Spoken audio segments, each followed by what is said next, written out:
Salut. Bon, ben on est avec Monsieur Ibrahim Sorel Keita, le patron de BDM TV. Pardon, nous sommes sur CM7.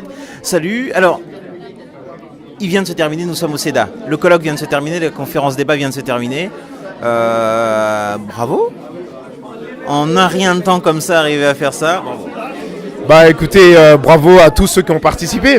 À CM7 aussi, qui nous a donné un bon coup de main. Et on est ravis, ça a pris, et tant mieux, c'est le résultat d'abord d'une conviction, d'un engagement et d'un vrai travail, et puis après c'est le réseautage, quoi.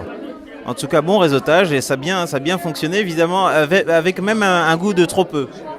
Oui, parce que les gens ne partent pas, ils sont encore là, donc en fait il faudrait remettre ça. Il faudrait refaire, mais on a prévu d'en refaire à la rentrée, un colloque au Sénat ou à l'Assemblée nationale sur ces enjeux géostratégiques, ces enjeux internationaux. On a l'impression que les gens sont vachement fermés sur leur précaré, mais en réalité, le monde intéresse chacun de nous.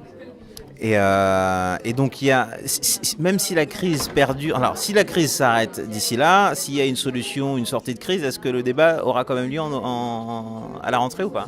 Le débat peut continuer parce qu'en fait, la liberté de la presse, parce que c'est un peu le prétexte au débat, c'est quelque chose d'éternel, quoi. Y compris, quelqu'un l'a rappelé lors du colloque, y compris ici dans notre pays. Donc c'est une quête permanente, c'est un combat perpétuel.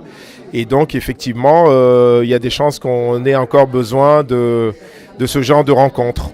Vous avez eu des jolis contradicteurs. On s'attendait quand même à quelque chose d'assez lisse, d'assez pro-Al Jazeera. Et puis finalement, non, pas du tout. En fait, on ne s'attendait pas à ça, mais on était là pour défendre Al Jazeera, en tout cas la liberté de la presse, notamment Al Jazeera. Et puis finalement, il y a eu quand même une petite passe d'armes. Oui, tout à fait. Et c'est intéressant.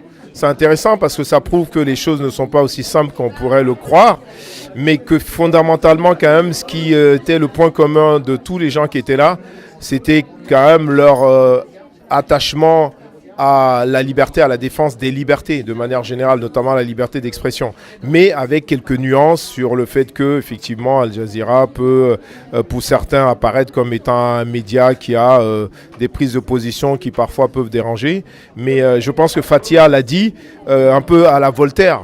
Il faut faire comme Voltaire. Je ne partage pas forcément tout ce que vous dites, mais je me battrai pour que vous ayez le droit de le dire. C'était très important. Moi, ça m'a touché que Fathia l'ait dit. Et voilà, c'est un peu peut-être le fil conducteur de ce colloque.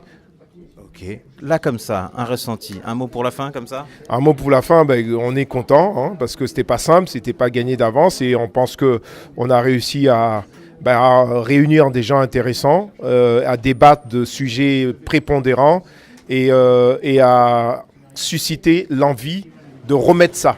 Donc, on est tout content, bien sûr. Je suis très heureux.